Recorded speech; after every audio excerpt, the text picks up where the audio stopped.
Okay, I have some shoulder exercises for your shoulder mobility and any pain that you're working through. We're going to start, well, we're going to be on the ground the whole time. We're going to start face down. You're just going to come to the ground, and I want you to internally rotate your hips so your knees are together, your toes are together, but your heels are apart. Okay, and you're really, really just internally wrapping your hips. Okay, now you're gonna keep your neck centered, and you're going to bring your hands behind your back.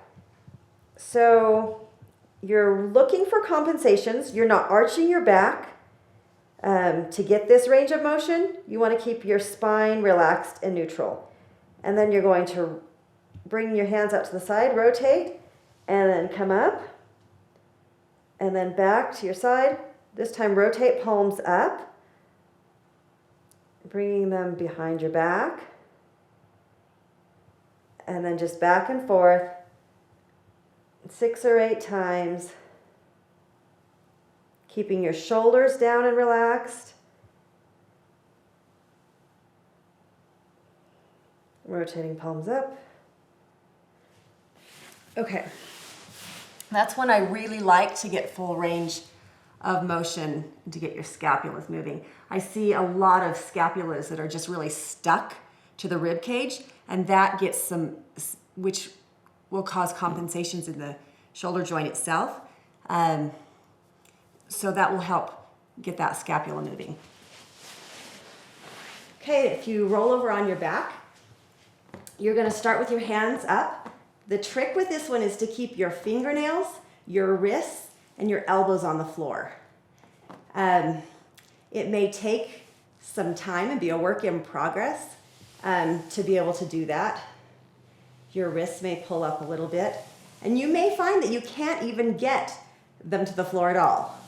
But over time, you will. So you're going to pull wide into 90 degrees, and as soon as things start, you feel compensations like your back's arching off the floor, then you're done. You come back up.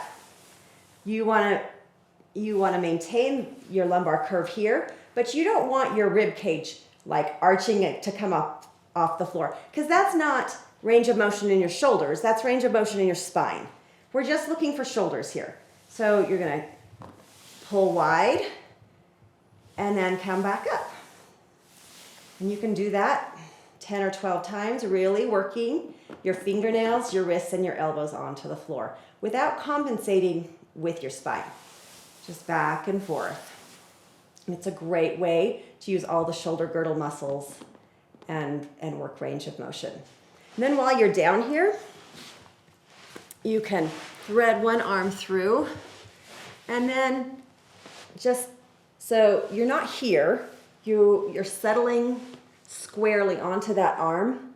Again, your fingernails are on the floor, and you're stretching out your posterior delt.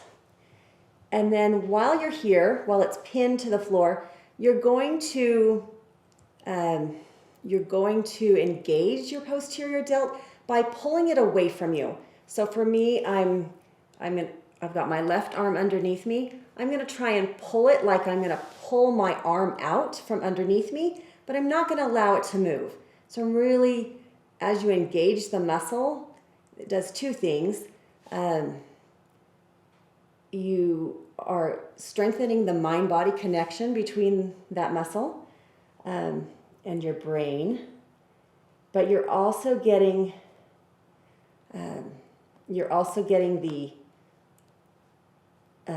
the PNF response.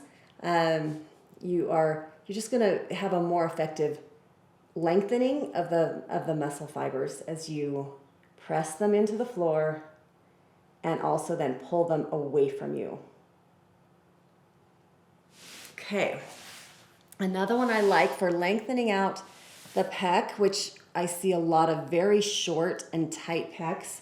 If you bring out your arms to the side, and you're going to use one arm to pull the anterior delt and the pec into the floor. So you're just gonna pull that, and then you're gonna press that pec into the floor, that anterior delt, you're pressing it into the floor. A very active movement as you are using your other hand to stretch. And then you can go to the other side.